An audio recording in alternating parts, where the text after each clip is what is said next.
Well, I said in this episode that I was going to release the episode tomorrow, the day after 2020 Election Day, but I couldn't resist it. I want to release it today. So, here it is, the election special with 100% accurate prediction. Enjoy. We got a little jazzy song for your elevator.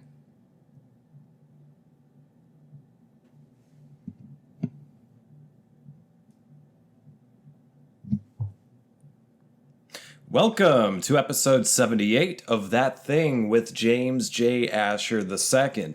I'm your host, James J. Asher, once again accompanied by my quarantine co-host, Emily. And today we are covering our special Election Day episode, recorded live to tape in the sovereign state of Texas, in the United States. Don't tread on me. Yeah. This land is my land. Fuck you, I'm from Texas. I'm from Ohio. I'm not from fucking Texas. That's not the joke. That's not the joke. I'm not from Texas. I'm glad I'm not from Texas. The state is a shithole. It's got a lot of money, but that doesn't mean it's got any taste. Okay, well, let's not offend our Texas viewers. Hey, fuck you, Texas. Fuck you. They got that song, I'm from Texas. Screw you. I'm from Texas. Have you not heard that song? I can't say I've ever heard that song in my entire Yes, life. that is a real country song. Oh, it's like that explains. Yeah. Screw you. I'm from Texas. Not- Screw you. I'm from Texas. Well, fuck you. Not my cup of tea. Wouldn't catch me listening to that sort of song. And there's that quote from that one dude who's like, "You may go to hell, but I shall go to Texas." I'm like, are you condemning yourself to a hell worse than hell? Yeah, that phrase is kind of weird. This state sucks ass. It's a voter suppression state. Fuck Texas. And fuck the United States altogether, but particularly fuck Texas, along with a lot of other places that I say particularly fuck. He's coming in with the hot takes today. But since we're recording this in the sovereign, seceded, libertarian state of Texas, fuck Texas.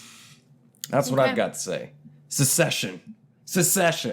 You know why they want to fucking secede? You know why that's like part of the Texas fucking culture? Why? Take a wild guess. Why would Texas want to secede? And it's been something they've been talking about since, about maybe the 1800s. Oil. We're one of the states with oil, so we could keep that all to ourselves. Well, one of the states with oil, but in the last episode we mentioned Juneteenth. Oh, yeah. What's that got to do with Texas perhaps wanting to secede from the United States? I'd hope that isn't why they want to. Well, explain it for someone who doesn't know. You know, but someone listening or watching... Sorry, I would just scooch back for a second. Someone listening or watching might not know. Well, they didn't tell the slaves that they were free until significantly later. Who's they? Texas. Texas slave owners. Mm-hmm. And they wanted slaves because that is free labor that they can exploit. So then the slave owners can keep all the money they made off of the blood of the slaves owned, yeah. Right? And worked into the ground, right? Yep. So, Texas, the whole thing, and people still say it, but I guarantee a lot of them might not really understand the historical implications of it. But Texans, like hardcore, bleeding Texans who want the state to secede, that originates from why the South wanted to secede, which is that they wanted to keep fucking slaves. Well, right? That's pretty yikes. So, when you hear "don't tread on me" from a fucking Texan, that's what that means.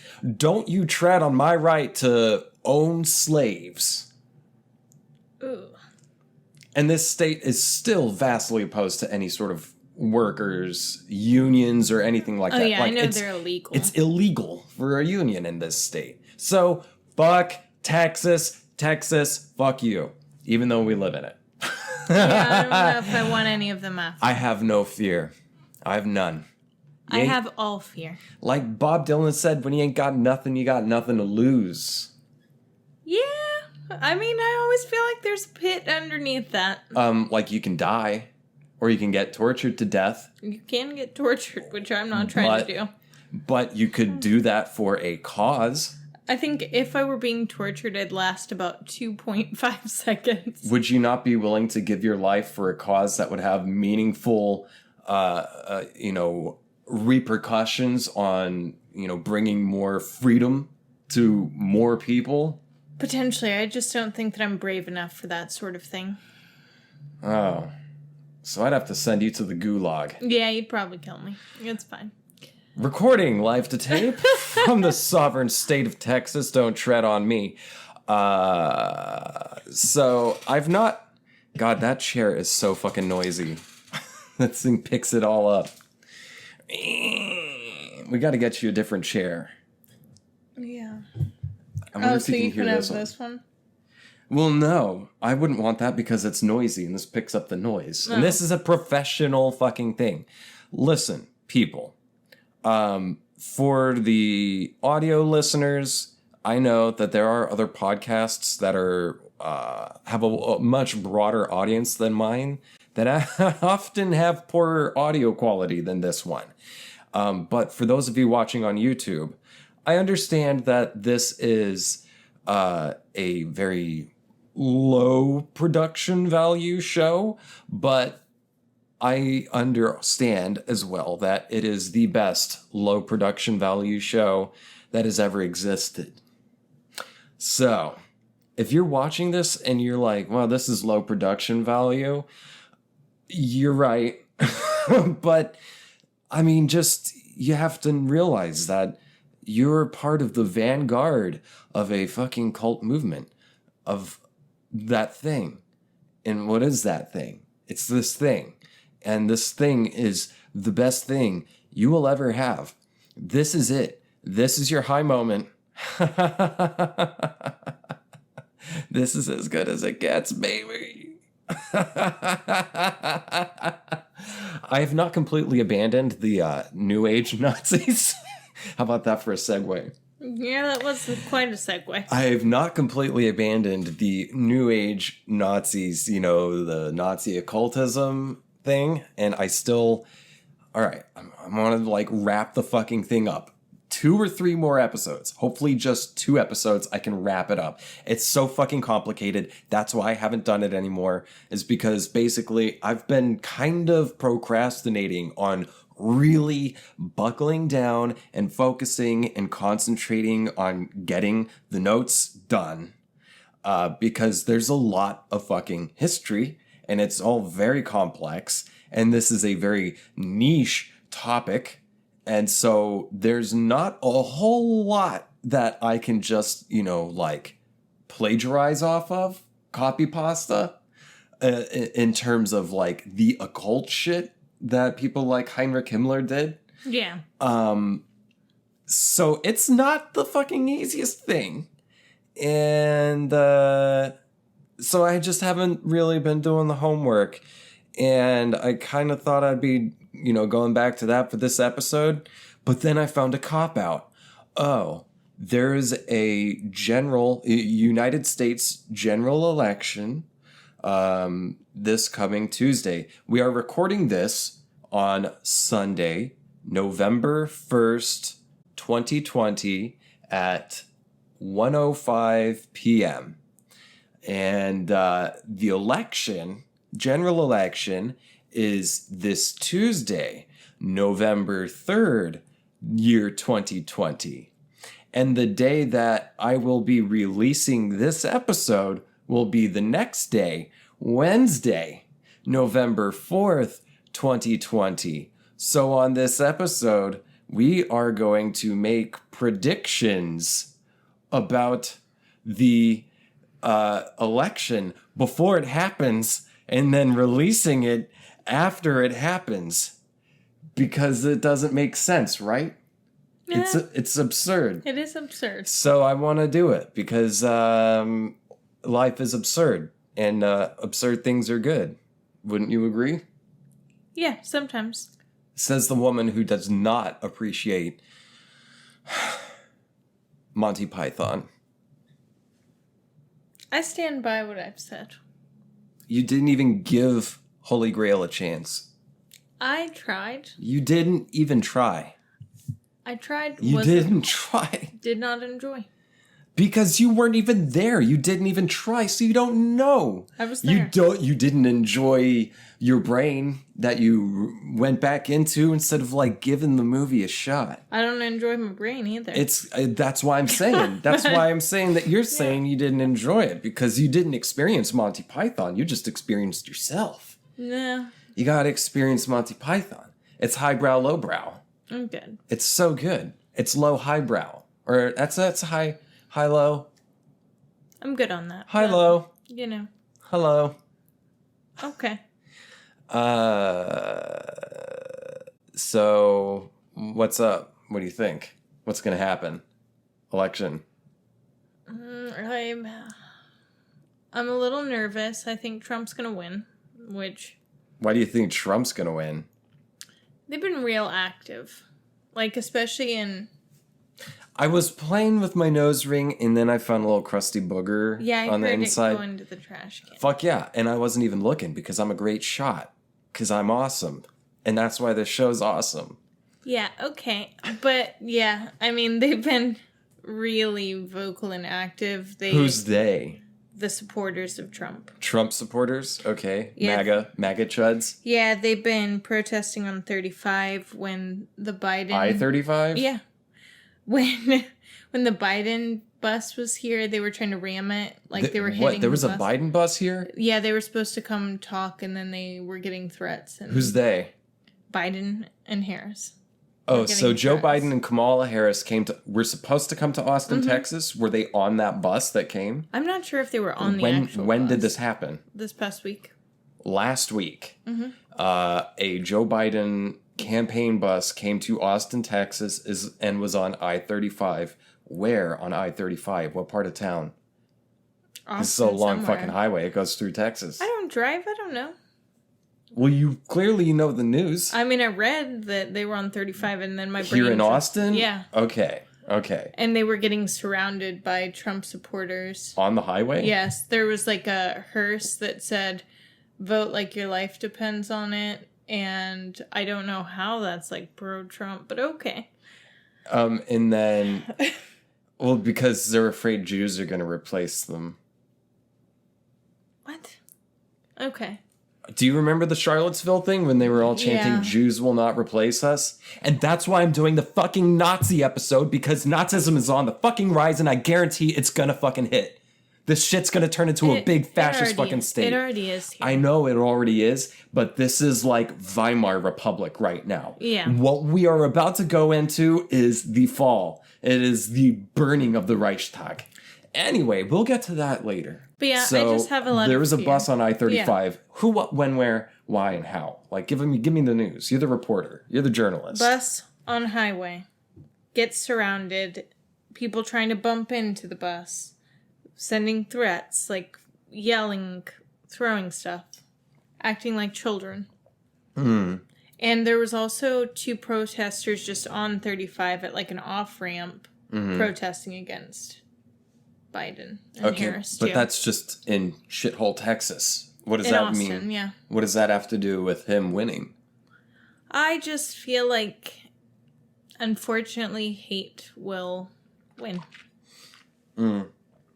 I think it's a lot more prevalent, and people aren't being as vocal as they typically would be because they know how ridiculous they look supporting him, but...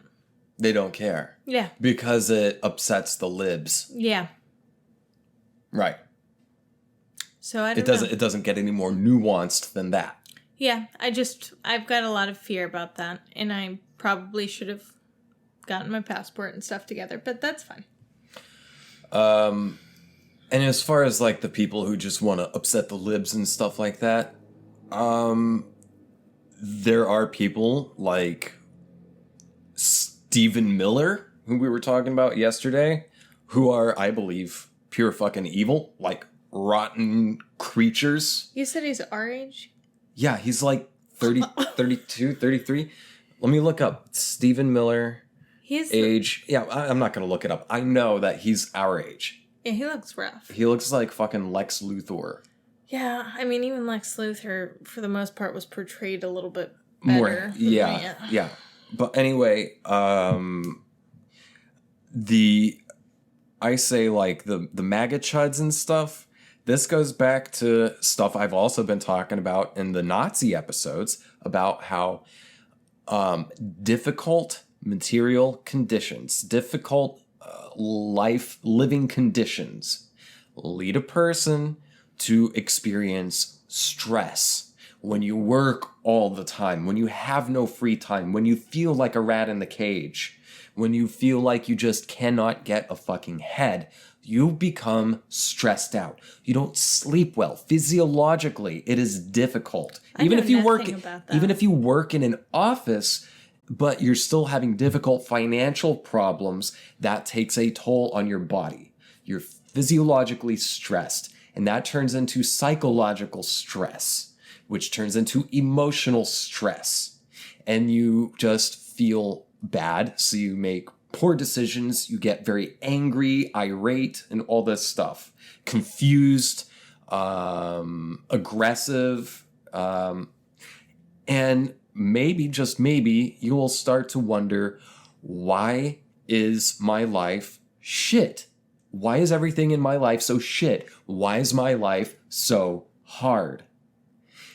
And that is when a person is maybe open to accepting some kind of worldview or theory to explain or to offer context of why their life is shit. They want to know why. Okay? And then someone steps in. They realize, and it's usually someone who doesn't have such difficult material conditions. Someone with bad faith will step in and say, I can tell you why your life is so hard, why you're so stressed out, why everything is shit. I can tell you why. It's immigrants. It's Jews. That's what fucking happens. That's what happened in Europe. That's what's happening right now. It never stopped happening. It happened before Europe. It happened. The Nazis copied their fucking shit, their policies. They copied that from United States Jim Crow laws. Yeah. They came to they sent diplomats. The Nazi Party sent diplomats to the United States to talk to Southern politicians, Jim Crow politicians, policy makers, to interview them and ask, how do you subjugate the people you view as undesirable? And the Southern strategy people and business owners, such as, Fred Koch, of the father of the Koch brothers, or I guess Koch brother now, whichever. I'm not sure if there's two or three. But Fred Koch, big oil man, was very close friends with Adolf Hitler. And Koch was a white supremacist and a lot of other weird cult shit, which is why I wanted to start that New Age Nazis, Nazi occultism thing, is because they're all part of these weird, mystical, going into the astral plane, becoming an ascended one, white supremacist, mystical cults. The Nazis got that from people in the US. Yeah. And also the subjugation and massacre of the First Nation peoples here. All that stuff They basically copied their policies. And even though they copied their policies, the Nazis copied the US for their own policies. They even said of some of the Jim Crow stuff, that's a little extreme. We're not going to go that far. The US has been fascist before, quote unquote, scare quote, fascism. Well, yeah. And it always has been. It's not changed. What's your prediction? I honestly don't know. In 2016, I totally fucking called it. I knew Trump was going to win. I did. I fucking called it. You did and you didn't, because when you went to sleep that night, you were like, oh, good, it's over. Well, he didn't win. Well, that was that particular night, and I was surprised. So on 2016, I had been calling it. I knew that Trump was going to win. And then election night came, and Mrs. Clinton started getting a broader number of popular votes. And that's when I was like, oh, maybe Trump's not going to win. And then I passed out drunk as fuck. Wake up next morning hungover. I was awake still. Wake up hungover, and it's cold and drizzling. And that's when I found out, oh no, she lost. You know? Mm-hmm. And I know why she lost. And it was not that Green Party chick. What was her name? Who was running at the time? Yeah. It was not her. It was not Bernie. It was them. It was the establishment Democrats. It was their fault that they fucking lost. And it will be their fault again if they lose this time. Now, I know when last year Biden announced that he was entering the race, I was here alone doing my day job, and I saw the headline. I saw that come up that he made his announcement to enter the race, and I remember very clearly screaming. I screamed, not a happy scream. I screamed because I knew he was going to be the one to take Sanders out. If he had not entered, I guarantee Sanders would be the candidate right now, much to the chagrin of the Democratic Party. I don't think the Democrats would have let him. And I think that's awful and shitty because that's obviously what people had wanted. But I think the scariest thing is this whole status quo, like, let's have everything be normal again aspect to life. Obviously, things weren't working that well, or else we wouldn't be in the predicament that we're in already. Okay, like, if things were that great, we would not be where we are already. But we're so stuck in our ways that we won't try something new and, like, get rid of the two-party system, which hasn't worked for a long time. And it's just the same pick the lesser of two evils constantly, which is frustrating and is a shitty way to go about things. Nothing ever gets changed. It's just a changing guard all the time. And it's frustrating and it's maddening when you feel like there is so much potential for things to change and to get better if we'd actually try something else instead of just having the same thing all of the time. It's still a shit sandwich no matter how you try to dress it. It's a shit sandwich situation. This question just came to mind. How do you feel about voter shaming? And I've experienced this a lot on social media. How do you feel about people voter shaming you, particularly Democrats voter shaming other potential Democratic voters or progressive voters or potential voters? How do you feel about that? And even if, let me add in this stipulation, even if you say that you will vote for Biden, but you do not support him, even if you offer criticism of him, even though you've said that you're going to vote for him, still getting attacked and shamed. How do you feel about that? Do you have thoughts on that? I've seen it happen to you. Yeah. But to me, most of the people that I tend to associate with leftist sort of people. Can you please explain, because due to predominant propaganda, brainwashing in the United States. Many people do not know, especially right wing, but even Democrats do not understand that there is a difference between liberal and leftist. Can you please explain it like In I'm my 5? words? Yeah, in your words. Explain like I'm 5. What I stand for? Well, you know that there are people who think that liberal equals leftist, right? Yes. So can you explain the difference to someone who doesn't understand that liberal does not equal leftist? To me, this is like purely, you're probably better at actually defining it than I am, but I think liberalism is essentially still just democratic. It's just barely. Democratic as in like Democratic Party? Yeah. Okay. It's just barely a little bit more socially conscious. What I've seen is that nobody really gives a shit about the environment, which is stupid, and this is why we're in the situations we're in. But, they don't give a shit about the environment. It's still all about money. Like, everything's about money and capitalism and making your mark by standing on someone else, and that I can't get behind. I'm for equality. I'm pro-immigrant. I'm extremely against fascism because I don't want anyone's boot on my fucking neck. I'm a minority. I know exactly who anyone would be coming for, and it's me. Let me ask you this.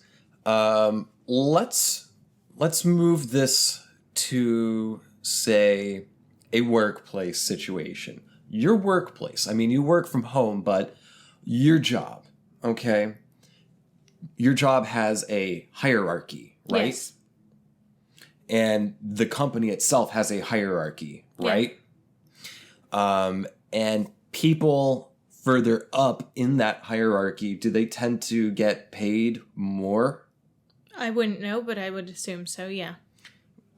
In maybe sort of the average traditional structure of a company in the United States, is that how it is? Yeah. The higher your title usually equals the higher your paycheck? And the less work that you do, yeah. And less work you do. So, wait. So, you do less work, but still get paid more than people who do more work. Yep. Okay. So, going back to your workplace, your work situation, you're pretty new. I'm not giving anything away here. I don't want to blow up your spot. All right. But you're still relatively new and everything. However, how would you feel if the hierarchy in the company you work for and in your team, how would you feel if that hierarchy were flattened? If the workplace were organized and operated in a democratic manner, meaning you and like all your other coworkers are part of the board. You're all on like the board, and you all get to vote on how what your business is, how the business is done, like the practices, and how much everyone gets paid. How would you feel about being able to have a voice, like an actual democracy in the workplace? Would you like that? I think I would like that. Or in any workplace ever? In any, yes. But yeah. I have to say, like, I am still very new and not good at my job, so... But still, you would be able to bring that up because you would be part of the board. But say, I understand you're still getting used to your new job, but any job you've had in the past or any potential job in the future, how would you feel about being able to be in a sort of co-op where it's democratic? Would you prefer that to the hierarchical system? Leftists believe that, for example, as a very sort of a looking on the micro scale, there should be democracy in the workplace. That workplaces should be cooperatively owned and operated. I also think that workplaces tend to be disproportionately male at the top, and I don't think that that's right. And that would be something you would be able to bring up at the board. And of course, there would be, I'm sure, you could have other unions, women's workers' unions, to discuss this. Not topic. here in Texas. Not here in Texas, but ideally. You would prefer those things, right? Yeah. A union, cooperatively owned, democracy in the workplace. Health insurance for everyone. Liberals do not want that. Yeah, well, I want that. Liberals are, in the context of the United States, because we've got weird definitions and weird ways we do things in the U.S. In the United States, at the current time, in our current moment in time, liberals are more often than not very, very close, if not maybe slightly left, just barely, like a fraction of a fraction left of Ronald Reagan. Ugh. Even Barack Obama himself described himself as a sort of 80s Reagan-style politician, in that he was privatizing things and killing unions and union worker protections. Same thing with Bill Clinton. And that's a strategy they used because basically Democrats didn't really have a seat for a few decades. It was all Republicans, and the Democrats were like, well, what do we do? What if we went a little bit more Republican and started privatizing stuff and sort of like leave the workers, leave labor people alone, get away from that and go more toward, kind of Wall Street stuff.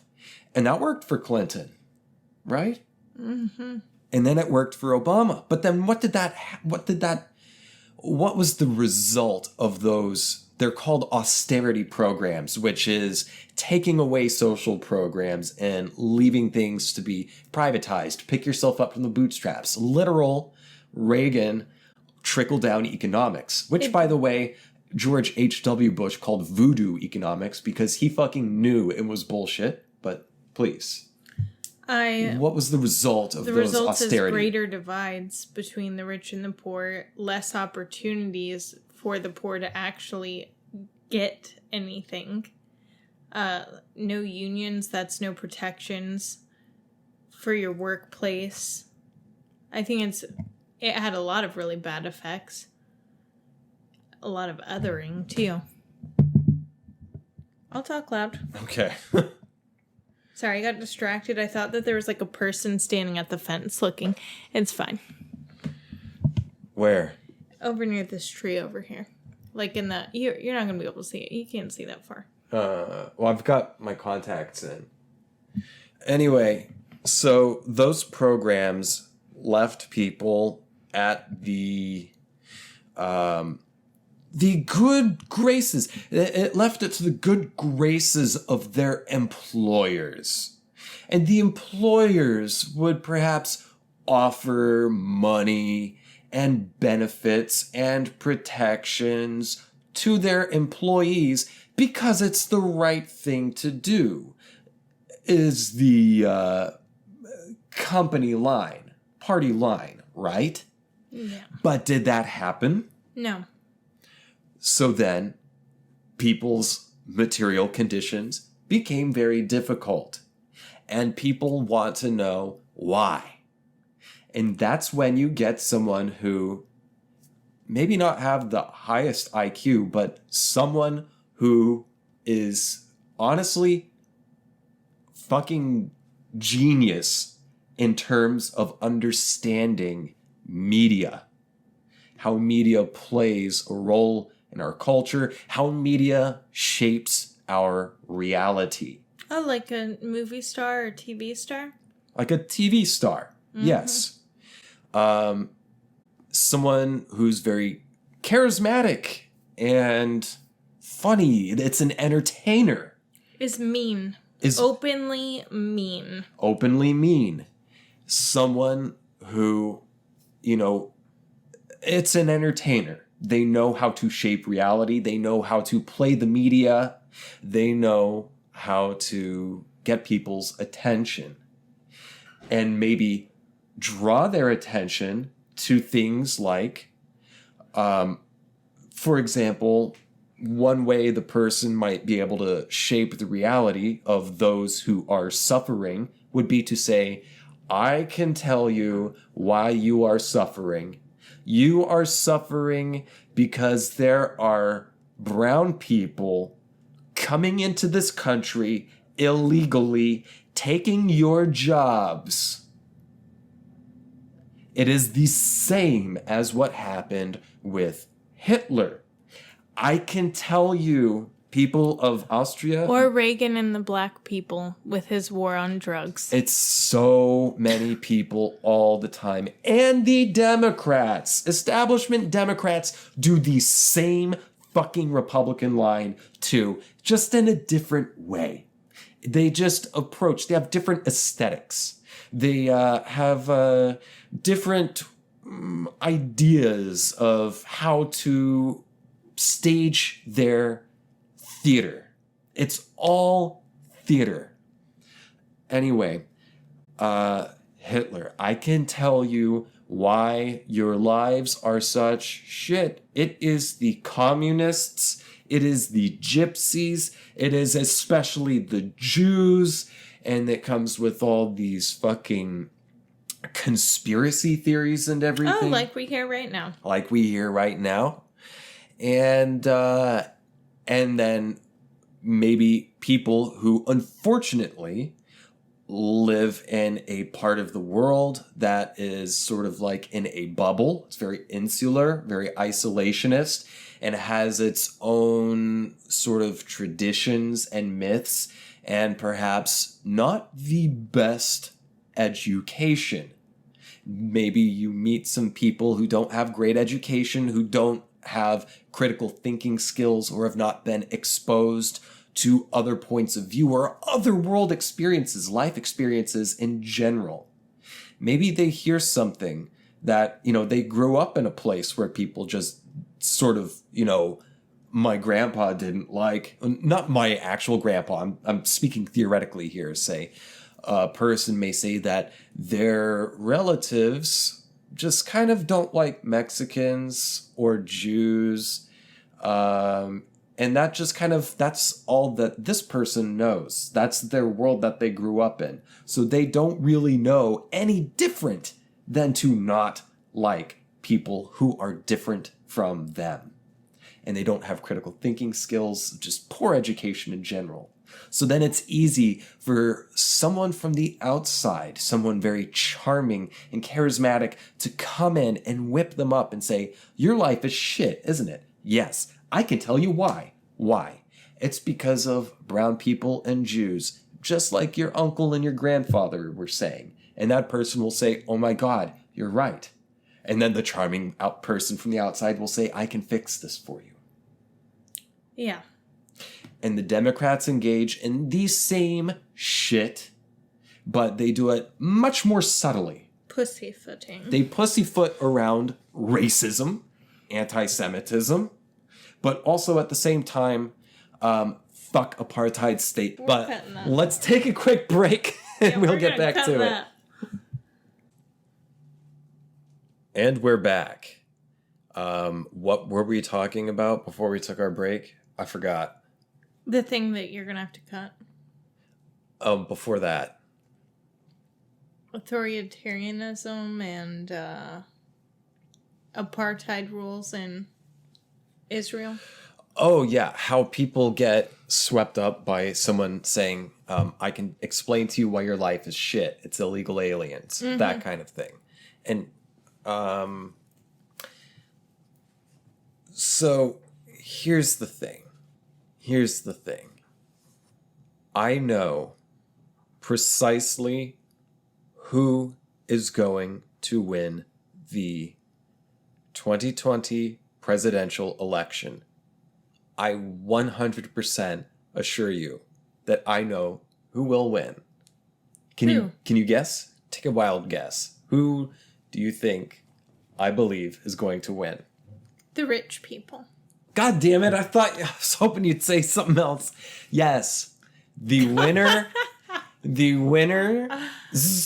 of the 2020 United States of America general election will be, as always, the ruling class. And the losers, because it is, of course, a zero-sum game, the losers are going to be, as always, me. 99%. Man, this thing barely charged the camera. Yeah. Weird. Yes. So that's it. That's who's gonna win the election, is the ruling class, as always. No matter if Biden wins or if Trump wins, nothing's going to change. Yeah, I mean, I've heard a lot of like hubbub because Biden's been talking about getting rid of some. The key word here is some student loan debt. It's not Really? all student loan debt. What's he talking about? I think it's private. I don't remember. All I know is that it wouldn't impact my student loans that much. My $60,000 is still going to be $60,000. And I think the key word to focus on is talking about. Yeah, and I won't believe anything until I see it. If I see it. A politician can say whatever the fuck they want, but the closest way you can get to maybe coming up with a educated guess or prediction on what they will actually do in office, or actually pursue and fight for, the only way you can really judge that is to judge by the person's history, their policy history, right? Mm-hmm. So, say, for example, you got someone who always wants to not relieve student debt. Do you think they'll actually do it? If they say they're going to, do you think they would actually do it? If they've maybe, for example, not talking about Biden, just a theoretical person. Because I honestly don't know Biden's history on student loan debts specifically. But I could take a wild guess. Yeah, I could guess as well. What would your guess be? I'd say I'm still going to be paying these student loans 30 years from now, so. Yeah. Yeah. So, like, you've heard about this, like, red wave thing, or the red mirage, or whatever it's called? No. Okay, so the red mirage is the theory that perhaps on election night it will look like Trump is winning because there are, I guess, statistically, and this is just statistics. Hold on a second. Ew. This is a professional, high production value show, by the way. The best. It's the best. Greatest. It's very good. You will never, like, there's no other show as good as this one. It's very good. I mean, it's the greatest. It's the biggest show. And the viewers and the listeners, you're beautiful people. You're the best. You're the greatest. You have great choices. You're beautiful. You're lovely people. You're very good. A lot of people tell me, a lot of people tell me, and I know people in high places, they tell me that you're good, and this is a good show. This is the red mirage, or whatever it's called, is the idea that the people who have been doing mail-in voting due to quarantine and everything are statistically predominantly Democratic voters voting for Democrats, and the mail-in ballots get counted later. So the results that come in on election night, like, those will not be part of the equation yet. And so Republican voters, because they're being fed this lie of, like, you know, the pandemic is a hoax, statistically are voting in person. And those get counted earlier. The in-person votes get counted earlier. So... well, they're trying to throw out a lot of votes right now. So Tell me about that. What's happening? Typical voter suppression. In Texas specifically? In Texas, I was reading about it today, that they're trying to throw out a ton of in-person drive-through drop-off votes in Harris County, which is Houston, right? Yes, I believe so. Why would they do that? Because that's where the minorities and Democratic voters are. Okay. Yeah, Texas is literally one of the largest... I'll wait for that chair to stop. Texas is literally one of the largest perpetrators of voter suppression out of any of the states. Fuck Texas. Well, maybe fuck the shitheads. I should say that, because there's good people here. There are good people. There are good people, but this state is currently and historically largely run by shitheads. Give me a vote for where I should move to next. Yeah, vote for where she should move to next. If you're listening, email it. Send it in an email form to thatthingwithjames. Cold places will be thrown out. Yeah. Send your vote to thatthingwithjames@gmail.com. Or if you want, send me slide into my DMs on Instagram or Twitter @JamesJ Asher, all one word. But yeah, voter suppression, yada yada. So there's a lot of chicanery going on behalf of the Republicans. That's a good word. It is a great word. And there was a lot of chicanery on behalf of the Democrats to shut down any progressive or left-wing actual actions, movements, substantive actions. The Green New Deal. Yes. And, I've been thinking about this. The Republicans are so fucking good. I mean, they are brilliant at shutting down the Democrats. Yeah. And the Democrats are about as equally good and fantastic at shutting down the left. However, when it comes to opposing the Republicans, for some reason, the Democrats then become bumbling idiots. Why is that so?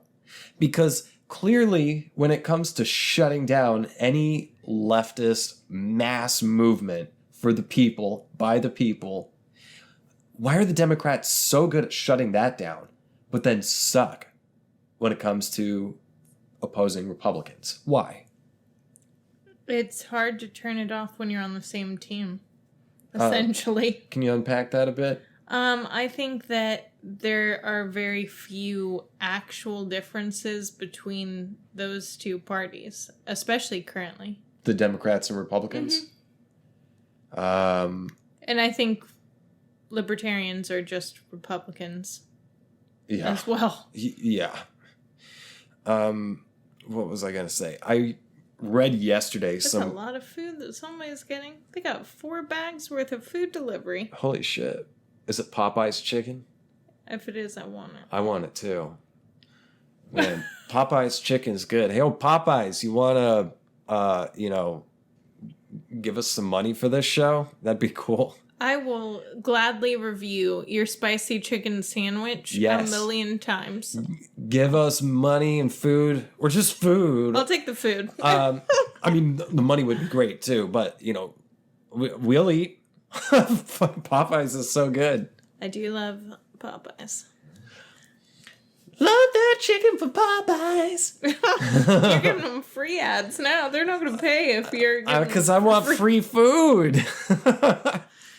What was I going to say? Yeah, I read this great line of, I don't know who. It was an online thing, but they said something to the effect of, Democrats and Republicans are the same party, but they're just debating on the most efficient way to accrue capital. Yeah. That's it. And that's why nothing will fucking change. And that's why we say that the winner of the election will 100% be the ruling class. Did you vote? I'm not going to talk about that. I'm not going to say whether I voted or not, because I believe voter shaming is completely counterproductive. If you really want to get someone to vote, voter shaming them only makes them resent you and say, fuck you, I'm not going to vote anyway, because fuck you. Because people like you are part of the problem. Yeah. So I'm not going to say whether or not I voted. And if someone wants to shame me for that, for not saying whether or not I voted, all right. I didn't take a picture with a sticker, but does that invalidate the fact that I did? If you did not take a picture with the sticker, get free and stuff then with that, immediately go on to Instagram and Twitter and Facebook and start telling everyone, vote now, vote for Joe. I love him. He's the best. Bernie, he was just, this is a nice little fantasy, but this is real. This is reality. This is the existential crisis right now, and you need to vote for Joe because he's actually going to stop it. And he's going to do everything that matters. We'll be back to normal. We'll go back to normal. It'll be like the old time. He's got a fucking time machine. We got to do it now. If you don't do that, then you didn't vote. Even if you technically voted, then you didn't vote. I'm sure when I find that sticker in 3 months, I'm going to be like, what is this? I believe that, yeah, you should vote because, while a presidential vote is kind of, you've got the Electoral College and gerrymandering and, the way states run their own elections. It's a little difficult, but you do, with a vote, have a much more direct effect on local shit. Yep. Local politicians, and that is definitely something I believe you should engage in while we are still engaging with the current form of the way we have our electoral system structured, which is highly a means of accruing capital, more about making money. It's more of a business than an actual exercise in democracy. You do have an effect on local stuff, and you should engage in local stuff. Because ultimately, I do feel that our current system, our political economic system, needs to be basically abolished and created anew. That's a long thing I won't get into right now. But while we still have what we have right now, you should engage in it and do whatever strategic thing you can do. Like, say, voting a socialist in for your district in your state. Get a state representative. Get more voices in there bug people. You know what I'd like to see? I'd like to see the age of presidents be lowered. I think we need an age cap. We got some geriatric business going on. Have a fucking age cap on all the shit. Yeah, I just think that it's kind of silly when your brain starts deteriorating to have people in their sunset years running a country. It's honestly, that just kind of made me think of feudal systems where you have Henry VIII, who's getting old. His brain is getting eaten up by syphilis. Yeah. Why? That doesn't seem like a really good idea. If you're on a ship that's going to cross the ocean, would you want the captain to be batshit fucking insane sundowning? Do you remember that show about the Russian Tsar? The Russian Tsar? Which one? The Great? Huzzah! Oh, The Great? Yeah. Watch The Great. It's on Hulu. Free advertisement. The Great is pretty fucking great. It was pretty good. I mean, he was also a nutter. It was about Tsar Nicholas I, I believe. Yeah. And he's a young man. It's when he's young. It's still a nutter. Yeah.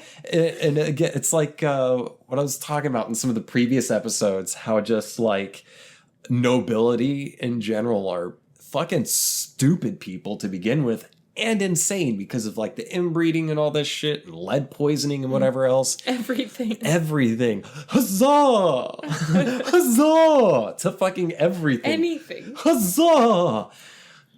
I just chopped off a chicken's head. Oh, huzzah! Yeah, it's like you can do literally anything and just be celebrated for being born into a family. Yeah. Fed a pigeon rice and its gut exploded. Oh, huzzah! Good show. I mean, the torturing that he did too. Oh, God, yeah. You know who else tortures? The United States. Yeah, a lot of countries do, unfortunately. Yeah. But if you want to vote, cool. If you don't want to vote, I'm not going to hold it against you. But my fear is that under a Biden administration, the idea right now is people say, I know he's not great, but get Biden in office, and then from day one we can push him left. He's not going to be pushed left. No, he's been alive this long. You can't teach an old dog new tricks. He is not going to be pushed left. It is going to be another, austerity, Reagan-style Democrat thing that has currently led to Trump. And my fear is that a Biden administration will not take the wartime effort and not go to war, but, take a major fucking effort and fight tooth and nail. Fight with your fucking life to do the very fundamental changes that we need in our system, politically and economically. I fear that and predict that a Biden administration would not make the changes necessary that would prevent a person more clever and competent than Trump to come in right at the tail. More competent, but right. It wouldn't take much to be more competent, but that would be a lot. So I think either way, this is very much history repeating itself, an empire in collapse, and because yet again, capitalism is crumbling under itself because it is an unsustainable system, completely unsustainable system, completely full of contradictions that show themselves again and again and again, and it is collapsing. And every time it collapses, fascism rises up to try to force it to keep working. Yeah, I also am very concerned because now that all of the dirt is out from under the rugs, now that people have voiced all of these horrible, ugly statements. Like when Trump got elected, everyone came out like, oh, I can be like openly racist now? I'm getting oppressed for my opinion. Yeah, I think you can't reverse that. We all see it now. And without confronting it, no change will actually happen. I went to a park 2 weeks ago. I don't leave the house very often. I went on a walk. There was a sign where someone had spray painted, "Black people were better when they were property." I don't think that it's that uncommon of a thought right now, especially with this polarity that I'm seeing where people are just the ugliest sides of humanity are being shown right now. And that's just a faceless, thing that someone would say. But I saw that and I was terrified because I know that it exists and I've been called all sorts of terrible names. I've had people threaten me, but before that, people weren't so bold. And I think that it's important to note that it's there. And without acknowledging it, we can't pretend and try to PC our ways back out of this. It has to be acknowledged. What do you mean PC our way? What would you rather do than PC? What do you mean by a PC way? I mean, we can pretend that it doesn't exist, that it's like this drastic minority of people that feel that way. But if there's anything that we've been seeing the past 4 years, it's not that small of a population. And we need to confront it head on rather than trying to be like, oh, the police just sometimes kill minorities. And it's like, no, that's, yes. But we have to confront what is causing this, why people feel so emboldened. Like, why do they feel like this is an acceptable way to act? I have family members that are Trump supporters, many of them. And without confronting that and acknowledging that they support someone that doesn't agree with my ability to exist. And these family members are white. Yes. Oh yeah. I mean, I don't think I know any of my listeners. Emily has a bit of melanin in her skin, so. Oh yeah. I mean, I think that's a factor, like an integral factor to what you're talking about here. It feels really offensive. I definitely respect them much less than I ever have in my entire life, which, it was already pretty tricky with the Bush administration when I was too young to vote anyway. But now that I know that they're okay with that, with the oppression of gay people, with the oppression of immigrants, putting people in cages and separating families and things like that, they wouldn't give a shit if it happened to me. And I think that's the hardest part right now, is that we're going to have to confront our family members, people that we thought gave a shit about us that don't at all. Because at the end of the day, you can pretend that that isn't something that you stand for, but this isn't a cherry-picking time, okay? Like, we have to admit that this is coming from both sides, and now it's acceptable. People feel like it's okay to act that way, and it's not okay at all to have these feelings. And why do they have those feelings? What is it about their education that made them think that someone that looks different or speaks differently, that has a different culture than them, why do they feel like it's okay to hate them? Because it's not. Can I read something that I feel partially answers your question of why people would do that? Sure. Okay.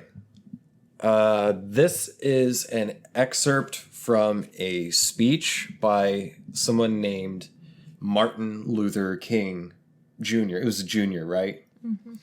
And I think this was I think this might have been at the end of a speech in Montgomery. And I posted this on my Facebook because I'm a boomer.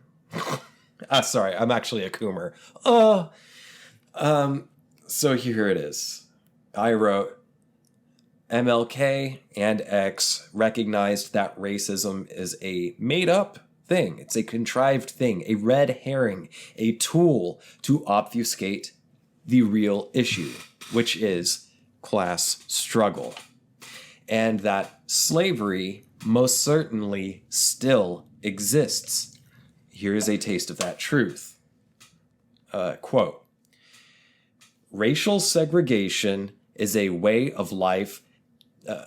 Let me start over. Racial segregation as a way of life did not come about as a natural result of hatred between races immediately after the Civil War. There were no laws segregating the races then. And as the noted historian C. Van Woodward, in his book, The Strange Career of Jim Crow, clearly points out, the segregation of the races was really a political stratagem employed by the emerging bourbon interests in the South to keep the Southern masses divided and Southern labor the cheapest in the land.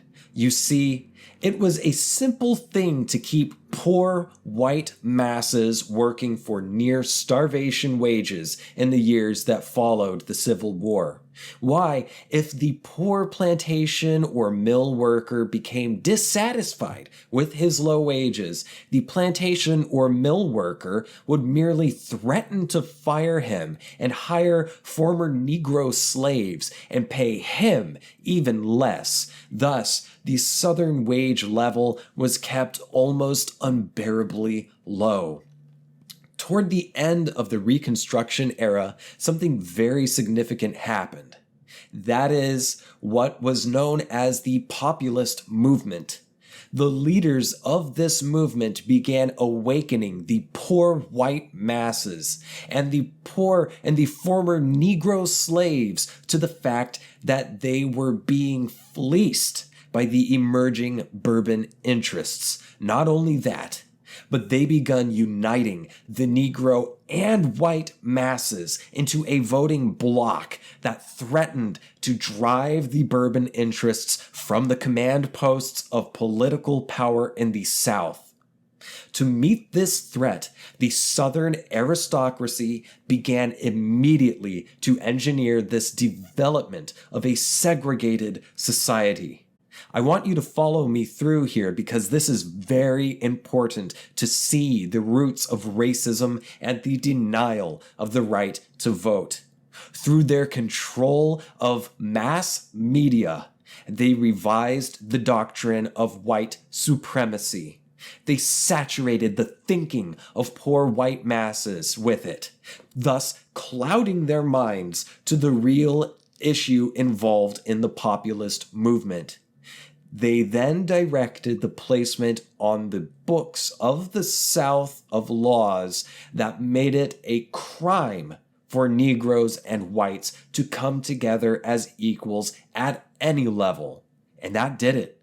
That crippled and eventually destroyed the populist movement of the 19th century. If it may be said of the slavery era that the white man took the world and gave the Negro Jesus, then it may be said of the Reconstruction era that the Southern aristocracy took the world and gave the poor white man Jim Crow. He gave him Jim Crow, and when his wrinkled stomach cried out for the food that his empty pockets could not provide, he ate Jim Crow, a psychological bird that told him that no matter how bad off he was, at least he was a white man, better than a black man, and he ate Jim Crow. And when his undernourished children cried out for the necessities that his low wages could not provide, he showed them the Jim Crow signs on the buses and in the stores, on the streets, and in the public buildings. And his children, too, learned to feed upon Jim Crow, their last outpost of psychological oblivion.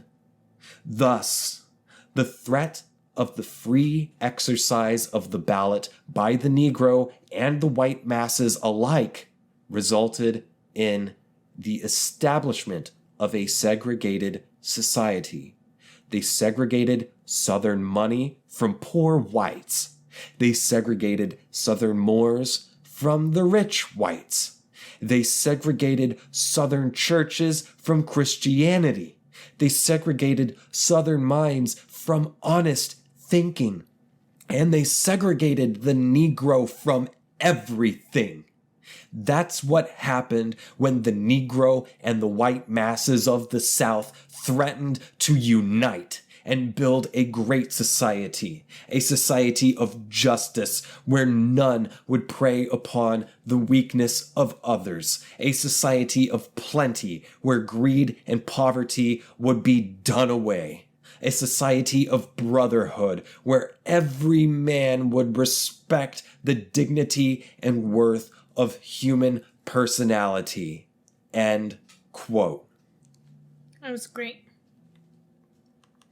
Does that say a little something about the racism you face in your family? Yeah, I mean, they're all working class, tend to be blue collar. The ones, at least the Trump supporting ones. Working class, they don't have a lot of money. One of them does, but the other one does not. I mean, very sick. And they're quite racist? They say they're not.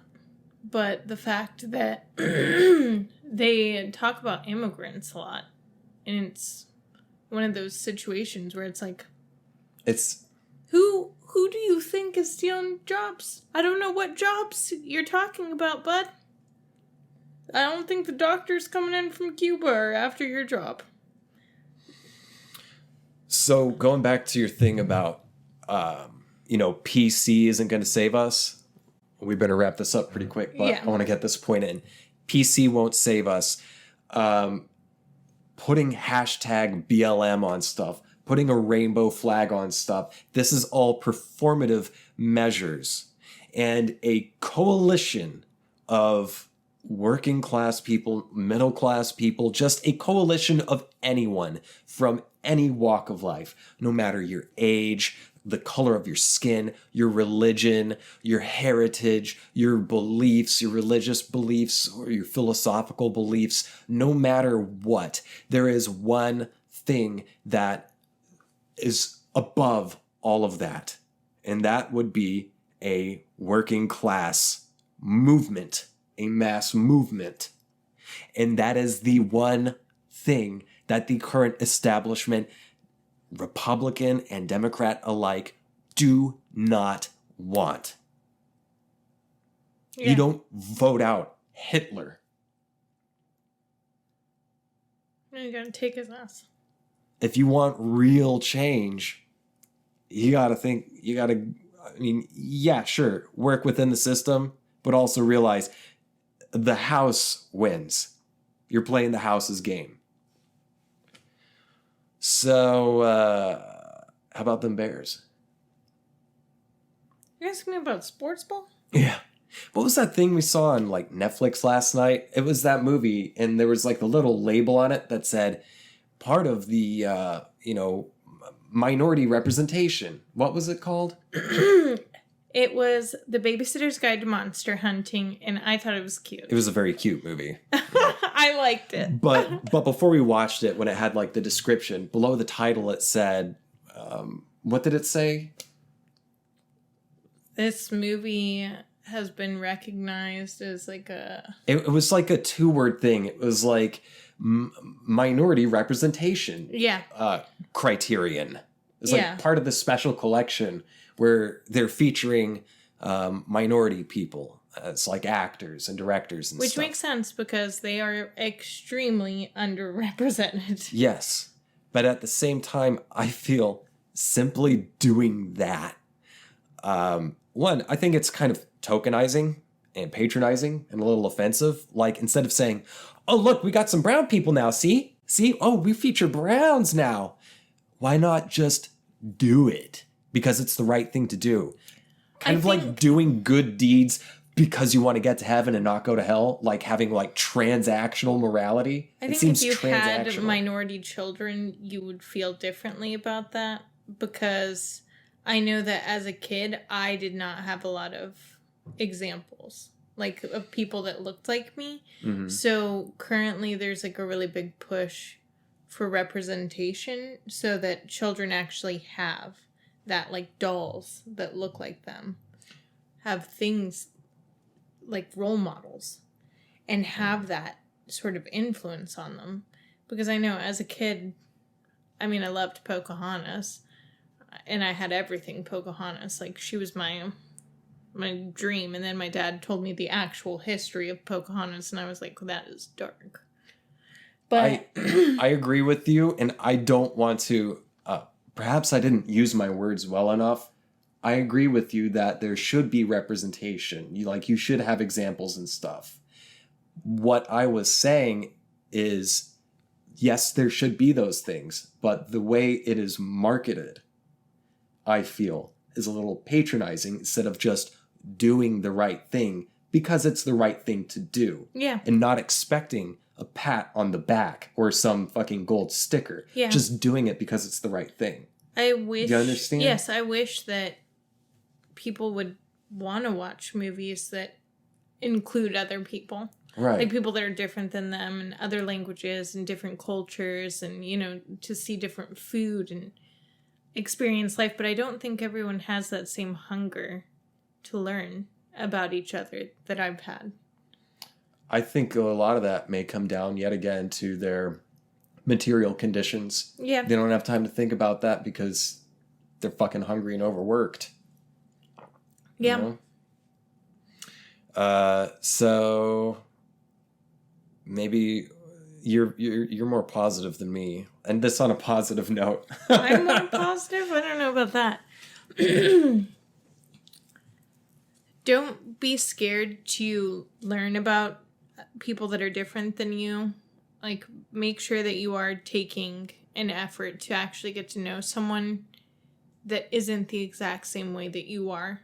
Because it is very important to understand each other. And yes, we all have this, like, basic desire to eat and to have security and all of that other bullshit. But there's so much to learn from each other. And there's, like, a million really good types of food, too. So I'm just saying, make sure that you actually want to learn about other people. Because together we're stronger than we are on our own. Agreed. Gotta drink more water. And also, I want to say, I mean, yes, I encourage voting. I don't want to be like anti-voting. Yes, vote if you want to. But I want to say, please do not voter shame.